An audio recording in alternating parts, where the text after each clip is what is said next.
From rolling tumors to roaring lampooners, the Tigers on a Roll show starts in 3, 2, 1. All right, folks, welcome back. It is January 2nd, and that means the transfer portal window is officially open. And if you have been scrolling through social media or, the message boards, if that's your kind of thing, at least the last few weeks, you might feel like the sky is falling. There's no question about that. But today is the day that this new staff starts putting all of those falling pieces back together. Forget about Cam Coleman. Forget about Deuce Knight being gone. The picture is so much bigger than their Instagram stories. We are looking at 32 players officially today entering the portal, as of the last time I checked this morning. But again, I'm back on Tigers on a Roll, telling you, do not panic. I am here to say that the hard reset is totally fine. It is actually exactly what Auburn needed. Whether or not Auburn fans want to wait and see, for another year, what are you going to do? Go buy a crimson shirt at Walmart and become a Bama fan? I really don't think that's going to happen. So let's just start off with going over the rooms, what we need, and like any verifiable, valid podcast, analysis of the quarterback room is where we need to start. The quarterbacks are the face of the program, and it is one of the only sure things I think that we have right now in the portal in Byron Brown. The quarterback room is completely barren right now.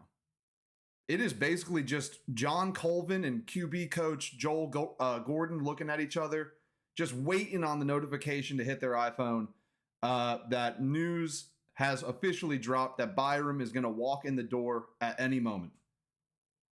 I don't really buy the traditional college method of carrying like a half dozen quarterbacks as they, age up and they go through their development pipeline. We're in the day and age of college football where you can get away with following the NFL model. And an NFL QB room is like 2-3 deep. 2 or 3 guys fill out the quarterback room and you pay, 15% of your cap space for the starter. I, for one, am not really worried about a thin QB room because you expect to have an absolutely solid QB1, and then you expect to have a competent backup just waiting for his shot like Trinidad Chambliss. And the sports medicine and the recovery programs at Auburn and college football in general are so advanced right now. Like their ability to keep a guy like Byron Brown fresh week in and week out is absolutely invaluable if you're going to go the route of having 2 or 3 viable guys in the room, not 6 or 7. And a great example of that is John Mateer coming back from a fractured metacarpal in half the expected recovery time. And OU really didn't miss a beat when he got back on the field.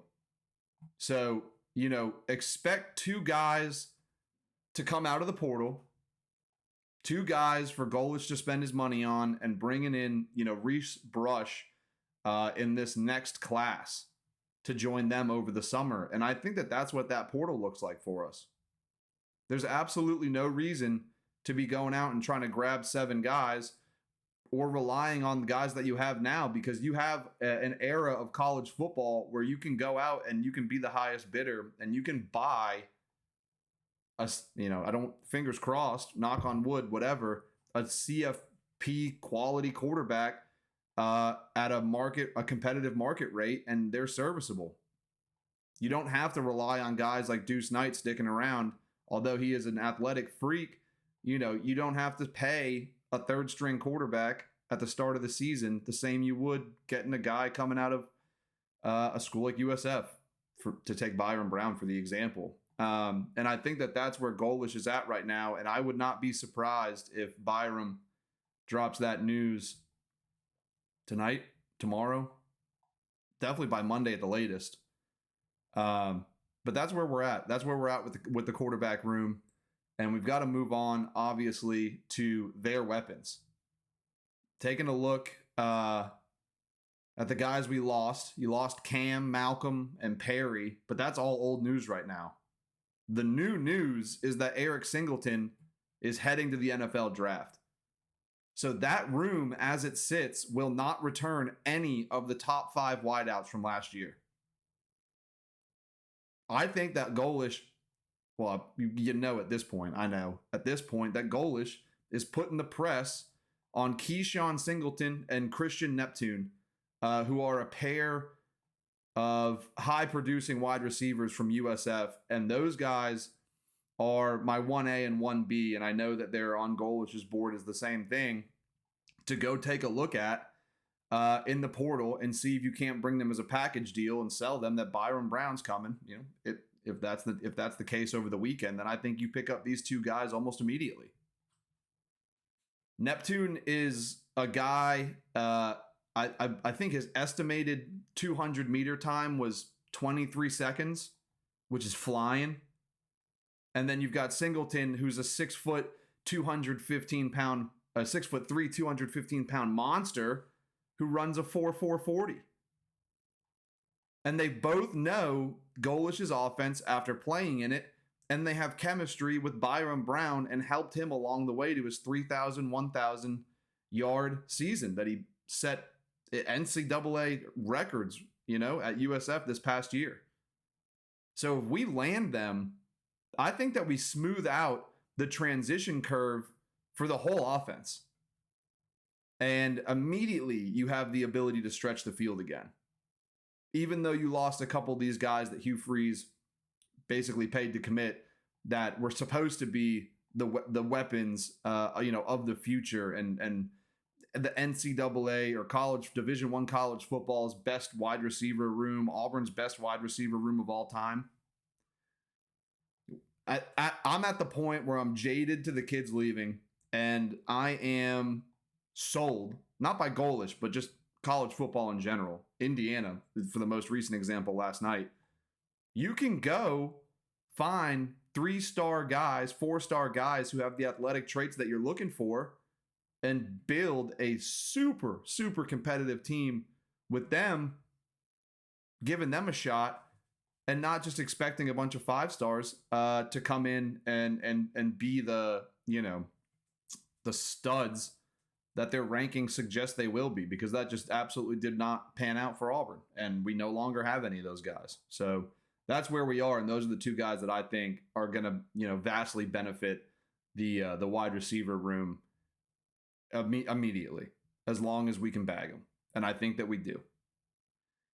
And then the running back room, you've got a running back room that is surprisingly stable. You've got Jeremiah Cobb still, and you've got Darrell Robinson still, and I believe we still have Omar Mapson. Those are 3 guys who all got run. Obviously, Darrell was hurt, and Omar was young. But those are guys that all got run and are sticking around, and they're going to be the foundation of that running back room. But we need more. Because that is, with all that being said about recovery and kinesiology and the sports medicine for the QB room, running back, unfortunately, is a room where you see lingering injuries. And whether or not, those kids are getting the assistance they need from the sports medicine, like the training staff, sometimes those running backs just have a really unfortunate injury, like Darrell Robinson, and you need to have the next man up. And the next man up, I think, is Jaheim White from West Virginia.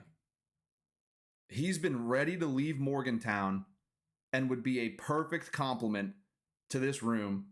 And if you caught my episode a couple weeks ago on early portal targets, he has been on my list for weeks. And I've watched him play in Morgantown multiple times. And that Jaheim White was the only guy that I can remember that was a bright spot of WVU's offense with Neil Brown or with Rich Rodriguez. every game I was at, he was really one of the only standouts. And he would ultimately be following Larry Porter, who's our new running backs coach. He'll be following him to the Plains.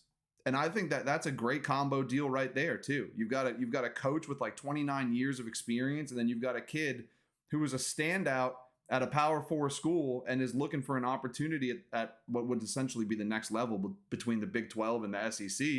He's looking for an opportunity at the next level, and I think that he has a really solid shot at getting it. And he is absolutely a viable starter for Auburn if anything were to happen, or if he were to win out, their running back battle. Everyone we have in that room can compete. Everyone can play. You got to go field the best team possible. And adding a guy like that is imperative for Golesh and his crew to put a product on the field that right now obviously has some questions on the perimeter with the wide receivers. So bolster that room as much as you can. I will note, though, that Jaheim White was injured this year. He should be fully recovered by the spring, but he suffered a knee injury after being a horse collar tackle in week 2, I think, of this season. But he'll be good to go when spring camp rolls around, and I think that he will be in the running back committee, or top in the list as one of the top competitors in that running back room.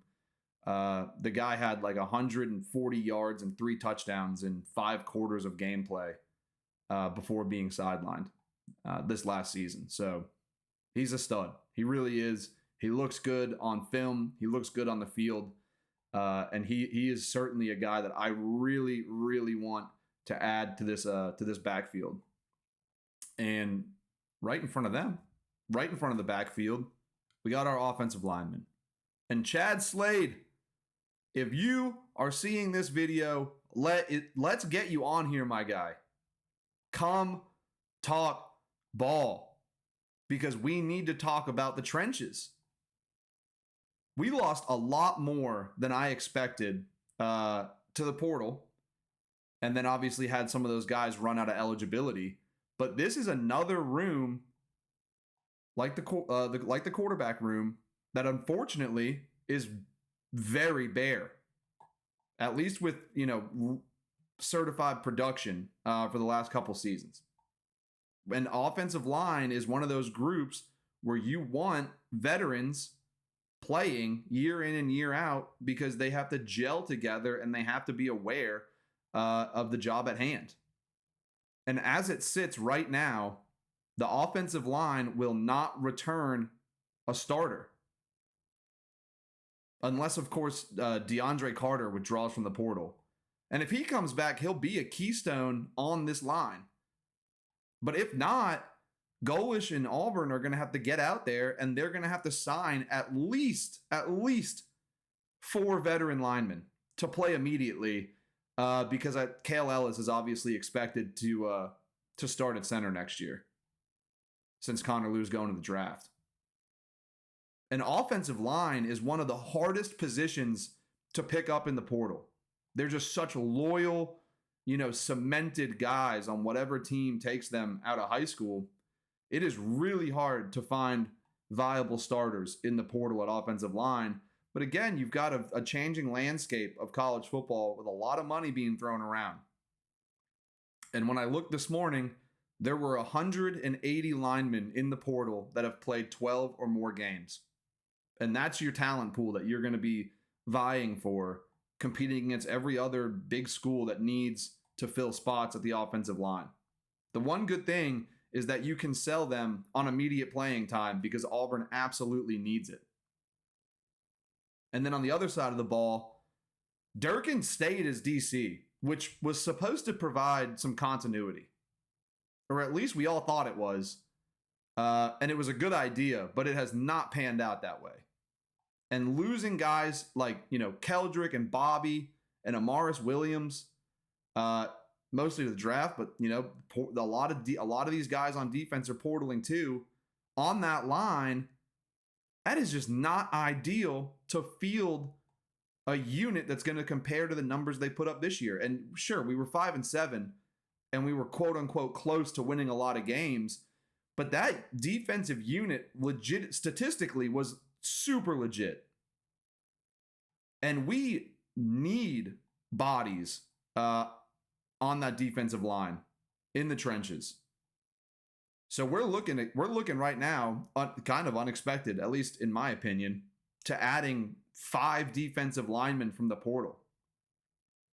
Which, in other words, that is Auburn's 3rd room of the 4 so far that will have to have an entire starting rotation added to it.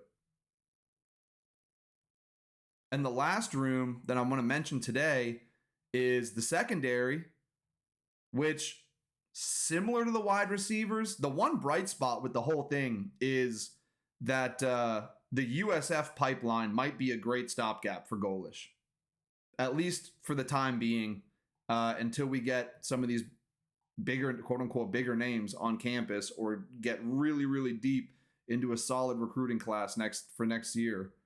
We're going to have to pull a lot of guys that are familiar with Golesh and DVD and all those guys. And I think topping the list over there as far as safety goes, which we really only need one of, is Fred Gaskin. And then we've got to start filling in the cornerback room, defensive back from USF is Jarvis Lee. And I expect them to come through in the next couple days and start the wave of portal commits. But you've got Fred Gaskin, who held offers from Auburn out of high school. And then you got Jarvis Lee, who was, in my opinion, a bit under-recruited. He held a couple SEC offers coming out of IMG, but he flew under a lot of people's radar. And I coach in Florida, and it is surprising to me to see a guy coming out of IMG who was essentially, unrecruited, because guys like him get looks from way better colleges usually than the ones he got. And at this point, I would like to get a couple guys in addition to them with snaps under their belt, which I think Golesh can get these kids to come because he knows them. But then you have to free up time and money for Golesh and his staff to go out and persuade other guys, which won't be as easy as the guys from USF, but you need to get them out there, and you need to persuade them to come, fill out a room and eventually have to compete as potentially a depth piece. But if you can go out and you can rope in 2 or 3 more veterans, that bolsters that entire DB room, and you really didn't take a step back, because a lot of the athletes that are out there are absolutely SEC starting caliber. Some of them will come from other SEC schools. You can bet on that. Auburn has the funds available, and the portal has over 1,300 DBs in it. And obviously not every one of them is a take, obviously.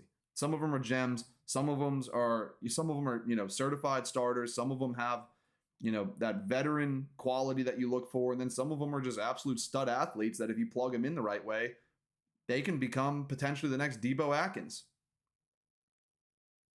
I have no doubt that Auburn is able to secure some top targets to fill this whole roster out. And in the cornerback room, I'm going to tell you one thing, and I would like him to fly under everyone else's radar, is Keyshawn Davila.